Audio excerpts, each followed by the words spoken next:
सकट चौथ व्रत की कहानी। एक देवरानी और जेठानी थी। जेठानी अमीर थी, उसका परिवार भी बड़ा और भरा पूरा था। देवरानी गरीब थी, इतनी गरीब थी कि जेठानी की सेवा टहल करके गुजारा करती थी। जो कुछ चूनी चोकर मिल जाता उसे अपनी झोंपड़ी में ला करके पका के खा लेती। फूटे घड़े से पानी पी करके टूटी चारपाई पर सो जाती। सुबह उठकर फिर जेठानी की सेवा करने चली जाती। साल भर का सकट का त्योहार आया। देवरानी भूखी प्यासी जेठानी की टहल करती रही। रात को जब आने लगी तो और दिन की तरह चूनी चोकर भी नहीं मिला। खाली हाथ झोपड़ी में आ गई। खेत से बथुआ तोड़ करके लाई। थोड़े से चावल के कन ढूंढकर इकट्ठे किए, कन के लड्डू बनाए, बथुआ बना करके रख लिया। रात को सकट माता आई, टटिया की ओर खड़ी होकर के बोली, हे ब्राह्मणी, खोलो किवाड़। देवरानी बोली, चली आओ माता, किवाड़ कहाँ है। भीतर आते ही सकट माता ने कहा, बड़ी भूख लगी है। देवरानी ने कहा, माता जो कुछ दिया है सो खाओ, कन के लड्डू और बथुआ खाओ।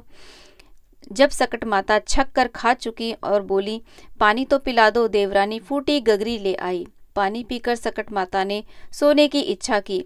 उसने टूटी खाट बिछा दी। थोड़ी देर सोने के बाद सकट माता को निपटाई लगी। उन्होंने पूछा, निपटाई कहाँ करूं? देवरानी ने कहा, माता सारा घर लिपा पुता है, जहाँ चाहे बैठ जाओ। सारे घर में उन्होंने निपटाई कर दी, फिर भी अभी पूरी तरह निपटाई नहीं हो पाई। पूछा, अब कहाँ जाऊं? देवरानी ने कहा, अब मेरे सिर पर निपटाई कर लो। उन्होंने उसके सिर पर निपटाई कर ली। निपटाई से नहला दिया और चली गई। जब देवरानी सुबह उठी तो सारी झोंपड़ी कंचनमय हो गई। चारों तरफ सोना ही सोना बिखरा पड़ा था। जल्दी जल्दी बटोर कर रखने लगी, पर सोना चुकता ही नहीं था। वह रखते रखते थक गई। इधर जब समय से देवरानी नहीं पहुंची तो जेठानी बहुत बिगड़ने लगी। जेठानी बोली, कल त्योहार था, सारा काम पड़ा है और देवरानी जी कहाँ अभी पता नहीं है। उन्होंने अपने लड़के को भेजा और कहा, जाकर फौरन बुला के लाओ। लड़के ने जो खबर दी तो जेठानी ही धक से रह गई। दौड़ी दौड़ी पहुंची, देखा चारों तरफ सोना ही सोना बिखरा पड़ा है। देवरानी से पूछा कि किसको किसको घूसा, किसको मूसा। देवरानी सहज भाव से बोली, ना किसी को घूसा ना मूसा, यह सब सकट माता की कृपा है। जेठानी ने पूछा कि ऐसा क्या सेवा की तूने सकट माता की जो वो प्रसन्न हो गई? देवरानी बोली, मैंने तो कुछ नहीं किया, केवल कन के लड्डू और बथुए का साग उन्हें खाने को दिया।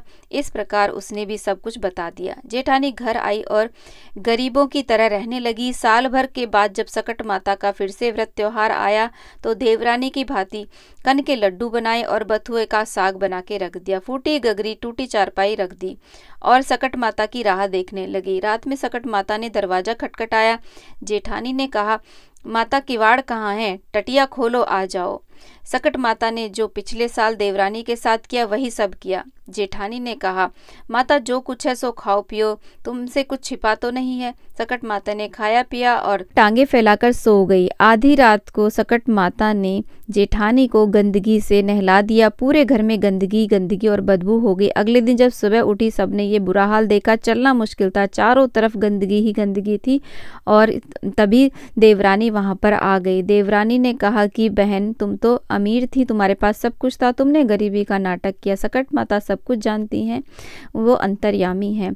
हे सकट माता, जैसे तुमने देवरानी को दिया वैसे सबको देना, जैसे जेठानी के साथ किया वैसे किसी के साथ मत करना। कहानी कहते सुनते हुंकारा भरते सब पर अपनी कृपा बनाए रखना। जय सकट माता, जय गणेश भगवान।